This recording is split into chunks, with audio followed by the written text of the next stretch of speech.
Okay, so in our last video we have just read about the congruency.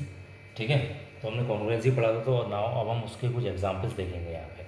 ठीक है, तो suppose that कि दो ट्राइंगल्स हैं. यहाँ पे स्टेटमेंट इस तरह से आ सकता है क्वेश्चन का. ये दो ट्राइंगल है. एक ट्राइंगल है पी क्यू आर और ट्राइंगल एम एन ओ. ये दो ट्राइंगल है. ठीक है, they are congruent to each other. मतलब हमें ये भी दे रखा है कि ये दोनों कॉन्ग्रुएंट है. ठीक है, अच्छा जैसे कि मान लिया अगर ये कॉन्ग्रुएंट है तो इनके बीच का जो सिंबल होगा, ठीक है, पी क्यू आर, ठीक है, congruent, this is the symbol of congruent. ठीक है, ट्राइंगल एम एन ओ ये कॉन्ग्रुएंट है आपस में. ठीक है, और हमें ये भी दे रखा है कि प्रॉपर्टी कौन सी है. Now we have given that S A S property है. एस एस प्रॉपर्टी है. ठीक है, पहले ये समझ लेते हैं, उसके बाद भी मैं आपको ये भी बताऊंगा कि ट्रिपल एस की प्रॉपर्टी क्या होती है. ठीक है, सो अब हमें ये एस एस प्रॉपर्टी से कॉन्वर्ट दे रखे हैं और हमारे पास दो, यहाँ पे देखिए दो एलिमेंट, तीन एलिमेंट है ना, एस ए एस तीन एलिमेंट है. अब यहाँ पे हमें दो एलिमेंट दिए हुए हैं. ठीक है, जो इसमें दो एलिमेंट दिए हुए हैं वो ये दिया हुआ है, जैसे कि सपोज पी क्यू जो है, P Q equals to M N. ये हम फिगर में से भी देख सकते हैं.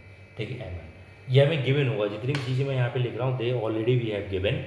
Okay, angle Q equal to angle N. ठीक है, ये गिवन है. अब हमें लिखना है थर्ड क्राइटेरिया, यानी थर्ड एलिमेंट लिखना है. हमारे पास दो एलिमेंट हो गए, एक हो गया एस, एक हो गया ए. अब हमें ये तीसरा एलिमेंट लिखना है यहाँ पे. तो तीसरा एलिमेंट को लिखने के लिए हमें सबसे पहले एंगल ट्राइंगल्स को ड्रॉ करना है. ठीक है, वो रफ वर्क है हमारा. लेकिन जब तक हम ट्राइंगल को ड्रॉ नहीं करेंगे तब तक हमें ये पता नहीं चल पाएगा कि वो एक्चुअल में थर्ड एलिमेंट है कौन सा. ओके, सो सपोज मैंने यहाँ पे ये ट्राइंगल एक ड्रॉ किया. पहला ट्राइंगल पी क्यू आर है तो मैंने लिख दिया पी क्यू आर. ठीक है, ये इस तरह से ये दूसरा है. अब देखिए मैंने यहाँ पे पी क्यू आर लिखा. तो अगर मैं इस तरह से लिखूँगा M N O, M N O, तो ये गलत हो जाएगा. ठीक है, गलत क्यों होगा, क्योंकि यहाँ पे लिखा है पी. पी मैंने यहाँ से स्टार्ट किया है ऊपर से ना, तो मुझे यहाँ पे एम से ही स्टार्ट करना है. एम एन ओ इस तरह से लिखना है मुझे. ठीक है, अदरवाइज़ मेरा ये जो क्वेश्चन है ये रॉन्ग हो जाएगा और आंसर कुछ का कुछ और आ जाएगा. तो एम ये हो गया, एन ये हो गया, ओ. बिल्कुल ऑर्डर में ही लिखना है तभी वो करस्पॉन्ड होंगे, अदरवाइज वो करस्पॉन्ड होंगे ही नहीं. ठीक है, इसलिए पहले ही मैंने कह दिया है क्वेश्चन में कि ये करस्पॉन्ड है. क्वेश्चन में ये पहले ही कहा गया है कि they are congruent to each other. That's why I have write down P as a correspondence. Okay, now whatever we have given we just mark it on the figure. देखिए P Q M N ये हो गया P Q. तो P Q को देखिए मैं कैसे लिखूँगा यहाँ पे, ये पी क्यू जो है ये एम एन, देखिए मैंने मार्क करते चल रहा हूँ मैं. ठीक है, ताकि आपको समझ में आ जाए. फिर क्या लिखा हुआ है, एंगल क्यू और एंगल एन के बराबर, यानी ये जो एंगल है, ठीक है, ये इस वाले एंगल के बराबर हो गया. ओके, अब देखिए हमारे पास थर्ड एलिमेंट पूछ रहा है और प्रॉपर्टी कौन सी दी है, एस एस, यानी इस एंगल से जुड़ी हुई ये एस होनी चाहिए. अब इस एंगल से जुड़ी हुई साइड हमारे पास कौन सी बची, क्यू आर. ठीक है, ये तो होगी नहीं पी आर, क्योंकि पी आर तो क्यू से ऐड ही नहीं है. तो इस एंगल से जुड़ी हुई, इस एंगल क्यू से जुड़ी हुई जो लाइन है वो कौन सी है, ये. तो यहाँ पे हम ऑलरेडी एक सिंबल बना चुके, तो यहाँ पे दो बनाना है, यहाँ पे भी. तो इसके करस्पॉन्डिंग क्यू आर के करस्पॉन्डिंग क्या हो गया, एन ओ, यानी जो हमारा थर्ड एलिमेंट होगा. देखिए मैं फिर भी again I am telling you this all things we have given, ये हमें दिया होगा. ठीक है, इतना पार्ट हमें दिया होगा. हमसे पूछा जाएगा what will be the third element, third element क्या होगा. तो दो आपने यहाँ पे दिए एस ए, ये दो एलिमेंट हो गए. थर्ड कौन सा बचा, एस, यानी हमें वो साइड फाइंड आउट करनी है. यानी कि ये हम अपने क्राइटेरिया में इसे भी देख सकते हैं कि वो थर्ड है क्या. हम यहाँ पे कंफ्यूज नहीं होना है कि यहाँ पे हमें अब एंगल फाइंड करना है, साइड फाइंड करनी है, क्या फाइंड करना है. ठीक है, तो ये हम कंफ्यूज नहीं होंगे, हम सीधे देखेंगे क्राइटेरिया कौन सा है. तो क्राइटेरिया कौन सा दिया हुआ है, एस ए दिया है. ठीक है, एस ए एस दिया हुआ है, तो हमारे पास थर्ड एलिमेंट क्या बचेगा, एस बचेगा थर्ड एलिमेंट, क्योंकि इसमें दो तो दिए हुए हैं. ठीक है, हो सकता है कि वो साइड ये भी हो ये भी हो, दो साइड हैं, दो में से कोई एक साइड फाइंड करनी है. ठीक है, तो यानी अगर ये दो साइड दे रखी होती तो हमें एंगल फाइंड आउट करना होता.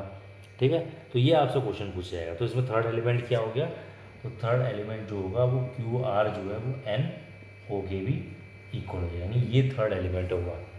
ठीक है, I hope you will got it. अब देखिए जो दूसरा पार्ट है, जैसे कि ऐसे ऐसी क्राइटेरिया दे रखा है और बिल्कुल हम यहाँ पे बस कंडीशन थोड़ी चेंज हो गई है. इस कंडीशन की जगह यहाँ यहाँ पे मैं इसे रिमूव कर देता हूँ, ठीक है, ताकि आपको दोबारा आ जाए यहाँ पे, ठीक है। तो ये क्या हो जाएगा, देखिए अब हमें पहला एक साइड और दूसरी भी एक साइड दे रही है, ये मैं यहाँ से रिमूव कर दूँगा, ठीक है। अब यहाँ पे मुझे दूसरी भी साइड दे रखी है, मान लीजिए मुझे यहाँ पे कोई भी मैं साइड यहाँ पे दे रखी हो सकती है आपको क्यू आर, देखिए क्यू आर ये लिखा है, तो इसी के करस्पॉन्ड में एन ओ हो गई, ठीक है। Now I have given P Q equal to M N, Q R equal to N O. Now you have to find out the third element and what will be the third element, ठीक है। अब देखिए यहाँ पे S, ये P Q और ये इस तरह से दो में लिखा है ना, तो इसका मतलब क्या है कि वो एक क्या है, साइड है, दी आर द साइड्स, ठीक है। ये इस तरह से साइड दे रखी है हमें, तो we have given two element, हमें टू एलिमेंट है, हमें थर्ड फाइंड करना है, ठीक है। तो वो थर्ड एलिमेंट कौन सा होगा, एस और एस तो दे रखे हैं, क्या बचा ए, तो ए यानी थर्ड एलिमेंट, यानी एंगल हमें फाइंड करना है, angle, angle we have to find out. अब एंगल देखिए कैसे बनाएंगे, इस एंगल को फाइंड आउट करने के लिए हमें एक ट्राइंगल बनाना है, ठीक है। ट्राइंगल पी क्यू आर, ये एक ट्राइंगल है, ये दूसरा ट्राइंगल, ठीक है। पी क्यू आर, इधर एम एन ओ, मैंने आपको बताया पहले भी ना, आपको करस्पॉन्डेंस में बनाना है यहाँ पे, P Q R M N O, ठीक है। मैं यहाँ पे भी एन नहीं लिख सकता था, ठीक है, यहाँ पे भी अगर मैं एन लिखता तब भी गलत हो जाता है, ठीक है। अब देखिए मार्क कर दूंगा पी क्यू और एम एन, तो ये हो जाएगा पी क्यू एम एन, ये मार्क कर दिया, Q R N O, Q R, ठीक है, एन ओ, ये मार्क कर दिया, ठीक है। अब मुझे एंगल फाइंड आउट करना है, तो वो एंगल क्या होगा, ये तो बहुत सोचने वाली बात है कि what will B that angle, okay. So now that angle will be these two sides and the angle including between them, यानी उन दोनों साइड के बीच का एंगल कौन सा है। अब देखिए यहाँ पे ये जो साइड दे रखी है, ये वाली जो साइड दे रखी है, और ये जो साइड है, ठीक है, ये दोनों साइड कहाँ पे मिल रही हैं, क्यू पर मिल रही हैं, तो एंगल क्या हो गया, क्यू, इन बिटवीन हो गया, इन दोनों के बीच का एंगल ये हो गया, ठीक है। ऐसे ये दोनों इसका एंगल हो गया, तो एंगल क्यू जो है वो एंगल एम, ये हो गया third element, this is the third element. तो ऐसे हमें यहाँ पे फाइंड आउट करना है what will be the third element, ठीक है। फॉर एग्जांपल मैं यहाँ पे क्राइटेरिया चेंज कर देता हूँ, ठीक है, यहाँ पे क्राइटेरिया थोड़ा चेंज हो जाएगा, चलिए आपको ये दिया होगा ऑलरेडी कि they are congruent to each other. Now what will be the criteria, now we are telling here A S A, this is the criteria, okay। now the two element we have already given, first is इन्हीं में से ही होगा कोई एक element, इन्हीं में से ही कोई दो एलिमेंट होंगे, and third you have to be find out, ठीक है।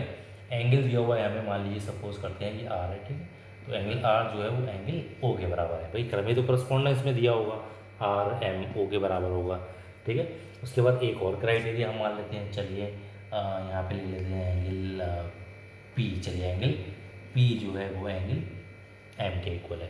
Now what will be the third criteria, अब यहाँ पे बहुत ही सोचने वाली बात, भाई दिमाग तो हमारे अंदर है लेकिन हमें उसे लगाना भी तो है ना, ठीक है। ये थोड़ा ना कि हम कोई चीज़ रखी है तो वो चीज़ रखी रहती तो ख़राब हो जाएगी, जब तक उसे यूज़ नहीं करेंगे तो कैसे यूज़ हो पाएगी वो, ठीक है। जितना दिमाग को आप लोग घिसोगे उतना ही दिमाग आपका शार्प होगा, ओके। सो यहाँ पे आर जो है वो ओ के बराबर है, पी एम के बराबर, यानी एंगल जो है वो एक दूसरे के बराबर, यानी आर ओ पी एम। अब थर्ड एलिमेंट क्या होगा, तो what will B third element, ये कैसे फाइंड आउट करेंगे, उस वाले क्राइटेरिया में से देख लेंगे हम। तो ए और ए ये तो दोनों दे रखे हैं, बीच का क्राइटेरिया कौन सा बना, एस, ठीक है। तो S will be the third criteria, तो उस थर्ड क्राइटेरिया को हम कैसे लिखेंगे, ठीक है। तो थर्ड क्राइटेरिया को पहले हमें क्या करना है, ट्राइंगल बनाना है, तो इस तरह से हमने ये ट्राइंगल बना दिया, पी क्यू आर, और यहाँ पे कौन सा बनेगा, एम एन ओ, ठीक है। ये बन गया क्राइटेरिया, ये बन गया ट्राइंगल। अब देखिए, अब ये दोनों जो क्राइटेरिया हैं, ये जो दोनों हमें एलिमेंट दिए हुए हैं, ये हम इसमें मार्क करेंगे, कैसे, देखिए पहला क्या रहेगा आर, तो आर के करस्पॉन्ड कौन सा, ओ, तो ये मार्क हो गए, ओके। अब पी एम दिया हुआ है तो ये पी हो गया और ये एम हो गया, ठीक है। तो अब देखिए, अब हमें यहाँ पे अपना दिमाग लड़ाना पड़ेगा, क्योंकि हमारे अंदर दिमाग है, बहुत सारा दिमाग है, हम उसे यहाँ पे देखेंगे कि कैसे यूज करें उस दिमाग को। अब देखिए, ये दोनों जो एंगल दिए हुए हैं ए एस ए में, तो उनके बीच की साइड होनी चाहिए, इधर उधर नहीं होने चाहिए, ठीक है। देखिए, जब भी पेरेंट्स होते हैं तो जब वो बच्चे को लेके चलते हैं तो बच्चा बीच में चलता है और माँ बाप उस बच्चे का हाथ पकड़े हुए होते हैं। आपने कभी कभी फिल्मों में भी देखा होगा, नाटक में भी देखा होगा, एड्स में भी देखा होगा। जब पेरेंट्स होते हैं तो वो अपने बच्चों का हाथ पकड़ के चलते हैं और बच्चा कहाँ होता है, उन दोनों के बीच में होता है। तो वैसे ये दिया हुआ है, ये दोनों पेरेंट्स हैं और बच्चा उनके बीच में चल रहा है, तो एस हो गया। तो एस इन दोनों एंगल्स के बीच में साइड कौन सी होगी, ये वाली साइड। तो पी आर यहाँ पे होगी, यहाँ पे क्या होगी, एम ओ। तो हमारे पास जो थर्ड क्राइटेरिया आ गया वो आ गया P R equal to M O. और साइड जो है ना वो इस फॉर्म में नहीं लिखी जाएगी, कहीं आप ये लिख के चले आओ तो गलत हो जाएगा। ठीक है, ये एंगल नहीं है, ये साइड है, और साइड पे हम इस तरह से बार लगाते हैं, ये बार। ठीक है, तो ये इस तरह से ये थर्ड क्राइटेरिया हो गया। तो ये आपको ध्यान रखना है, ठीक है, कि क्या हमें क्राइटेरिया फाइंड करना है, क्या एलिमेंट फाइंड करना है, क्या प्रॉपर्टी दी हुई है, क्या क्राइटेरिया दिया हुआ है, हमें ट्रायंगल कैसे बनाने। ट्रायंगल तो बहुत ईजी है, रफ वर्क है ये आपका ट्रायंगल। ये नहीं कि वहाँ पे आप स्केल लेके बैठो, ऐसे खींचो खींचते चले जाओ। ठीक है, that is very wrong. Okay, this is the rough work, you have to draw it by it yourself. Okay, so now मैं एक और क्राइटेरिया यहाँ पे चेंज कर देता हूँ। ठीक है, अब मैं आर एच एस बताता हूँ। देखिए मैं ट्रिपल एस क्यों नहीं बता रहा हूँ, क्योंकि ट्रिपल एस तो बहुत सिंपल है, आपको तीनों साइड लेनी है। बस आपको दो साइड दे रखी होंगी, थर्ड साइड आप अपने आप इजीली ले लेंगे। ठीक है, मैं यहाँ पे आपको थोड़ा ये इंपॉर्टेंट जो है ना वो बता रहा हूँ। ट्रिपल एस तो आप इजीली कर लेंगे। यहाँ पे आर एच एस एक क्राइटेरिया लेता हूँ, आर एच एस। ठीक है, तो आर एच एस क्राइटेरिया में आप कैसे निकालेंगे, देखिए हमारे पास दो ट्रायंगल दिए, देखिए हम यहाँ पे अब लिख लेते हैं यहाँ पे आर एच एस। ठीक है, तो पहले आर, मान लीजिए हमें कोई भी दो एलिमेंट दिए हुए हैं, यहाँ पे हम लिख लेते हैं आर। आर राइट एंगल है, तो मान लीजिए राइट एंगल किसी भी एक पे राइट एंगल, मान लीजिए क्यू पे राइट एंगल बनना है। आर का मतलब क्या, राइट एंगल, तो क्यू पे और एन पे 90 डिग्री का एंगल बनना है। अब एक कोई साइड दे रखी है, तो साइड हम मान लेते हैं पी क्यू, और यहाँ पे एम एन। ओके बेटा, सो यहाँ पे Q और N, पी आर और एम एन, ये साइड दे रखी हैं। अब हमारे पास जो थर्ड क्राइटेरिया होगा वो क्या बचेगा, H। H will be the third criteria. Okay, so यहाँ पे पहले हमने ट्राइंगल बना लिया इस तरह से। अब देखिए सबसे इम्पॉर्टेंट बात ये है कि ये जो 90 डिग्री बनना है यहाँ पे क्या लिखा जाएगा। ठीक है, यहाँ पे वही लिखा जाएगा जो हमें एलिमेंट दिया होगा क्वेश्चन में। क्वेश्चन में देखिए 90 डिग्री किस पे बनना है, क्यू और एन पे। ठीक है, एक ही एंगल है इस पर, आर का मतलब एंगल है, तो एक ही एंगल है क्यू और एन। तो यहाँ पे मैंने लिख दिया क्यू और यहाँ पे लिख दिया एन। ठीक है, अब देखिए पी क्यू आर, तो यहाँ पे लिखूँगा पी क्यू आर, ये हो गया। अब ऐसे एम एन ओ, एन तो ये आ गया, तो एम एन ओ। पी जो है ना मैं यहाँ पे भी लिख सकता था, इट डजेंट मैटर। ओके, सो ये तो हो गया 90, यानी हमारे पास जमा, अगर मैं इसको मार्क करूँगा, ठीक है, अगर मैं क्यू और एन को मार्क कर दूँ तो ये क्यू और ये एन, तो एक हो गया। दूसरा क्या दिया है, पी क्यू और एम एन, तो ये हो गया पी क्यू, ये हो गया एम एन, ये मार्क कर दिया। ठीक है, अब हमारे पास बचा क्या, एच यानी हाइपोटेनियस बचा। और इस 90 के सामने वाला हाइपोटेनियस जो होता है ये तो भाई हमें पता है, ये तो हम बचपन से पढ़ते चले आ रहे हैं, हमारे टीचरों ने भी हमें पढ़ाया, तो हमें तो पता ही होगा भैया। ठीक है, तो क्यू के सामने वाली साइड हाइपोटेनियस होगी, यानी पी आर जो है वो इधर हो गया हाइपोटेनियस, भाई ये मेरा है, इसे तो मैं पकड़ूंगा। ठीक है, और इस वाले ट्रायंगल का हाइपोटेनियस क्या हो गया, इसके सामने एम ओ। ठीक है, ये जो ये हाइपोटेनियस ये इसका हो गया भैया, उसे वो पकड़ेगा। ठीक है, तो थर्ड क्राइटेरिया हमारे पास कौन सा हो गया, यानी थर्ड एलिमेंट पी आर और एम ओ। बस हमें मार्क्स मिल गए, 2 मार्क्स हमारे पक्के हो गए। हो सकता है 3 का आ जाए ये क्वेश्चन, तो 3 पक्के हो गए हमारे। अगर हमारे पास 4 का आ जाएगा तो 4 मार्क्स हमारे पक्के हो गए। बस इतना हमें समझना है कि थर्ड क्राइटेरिया वो क्या होगा। आपसे 2 क्राइटेरिया नहीं पूछे जाएंगे, ठीक है, मतलब आपसे 2 एलिमेंट नहीं पूछे जाएंगे, आपसे सिर्फ एक ही एलिमेंट पूछ जाएगा और 2 एलिमेंट दिए होंगे। ठीक है, तो 2 बार 3 हो गया, और 3 ही एलिमेंट होते हैं इसमें, आर एच एस 3 एलिमेंट होंगे। ठीक है, तो इस तरह से हम इसमें ये एलिमेंट्स को फाइंड आउट कर सकते हैं। This questions are very important. Okay.